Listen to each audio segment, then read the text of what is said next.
you won't see me break. Call you up in 3 days or send you a bouquet saying it's a mistake. Drink more troubles away, one more glass of champagne, and you know I'm the first to say that I'm not perfect, and you're the first to say you want the best thing. But now I know a perfect way to let you go. Give my last hello, hope it's worth it.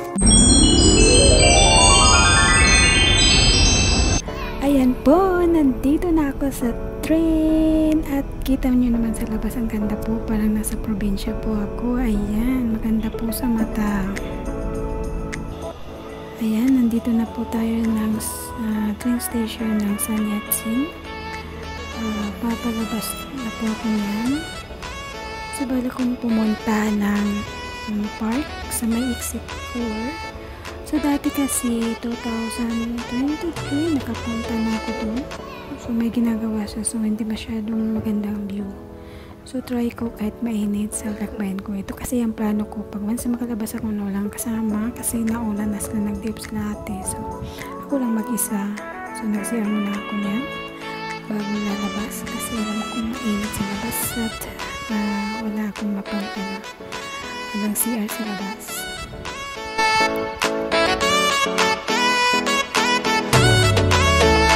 So, ayan, mainit na naman. Ramdam ko na naman ang init sa pinagdanan pa lang.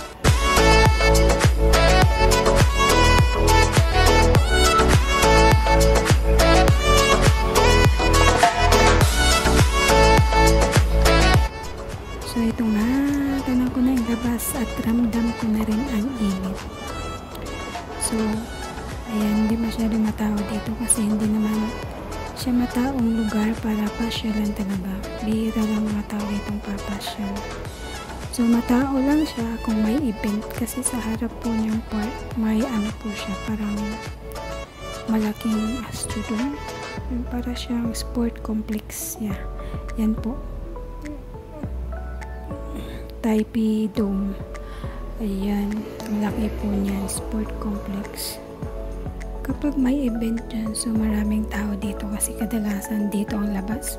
Meron din siyang exit dito, may bandang sa may park. So maraming tao ang dadaan. So yan, ang init nga. Kahit mapuno siya, so hindi siya mahangin.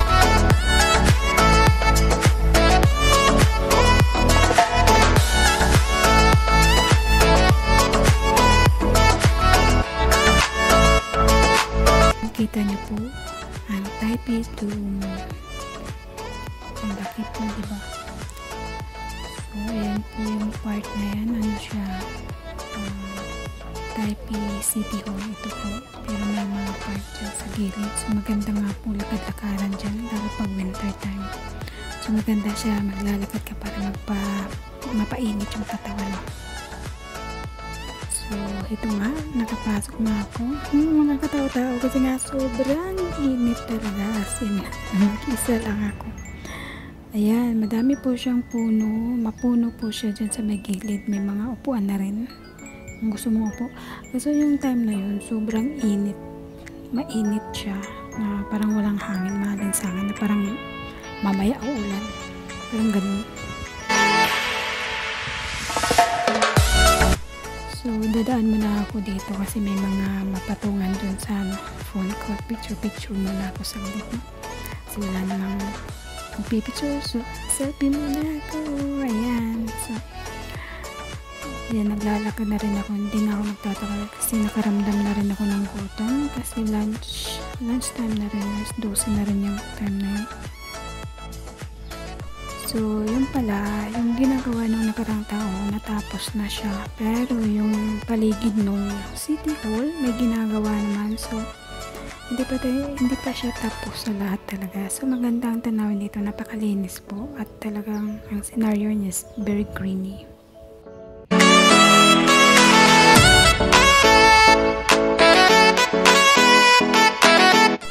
So, ayan po. Ang ganda. Ako nga lang mag-isa. May ilan din naman po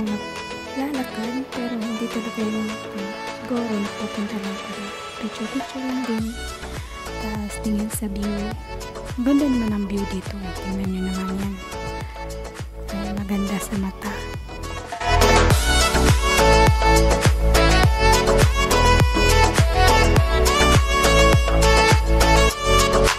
Yung pag gusto ko mag-isa, na parang gusto mo lang mapag-isa, maupo ka dyan, walang disturbo, pwede ka dito magtambay. Ayan po yung building ng 101. Dyan po ako pupunta mamaya. Kasi dyan ako mag-lounge.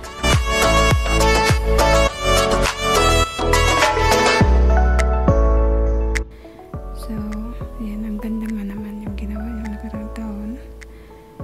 So, ayan. Ito lang pinunta ko dito. Nag-ikot. Nagpapainip.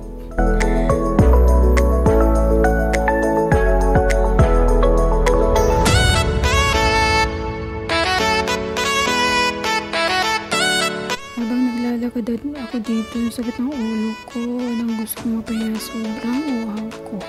Tapos yung time na yun, wala pa akong tubig, hindi ako nakatingin ng tubig, so tinis ko lang talaga yan.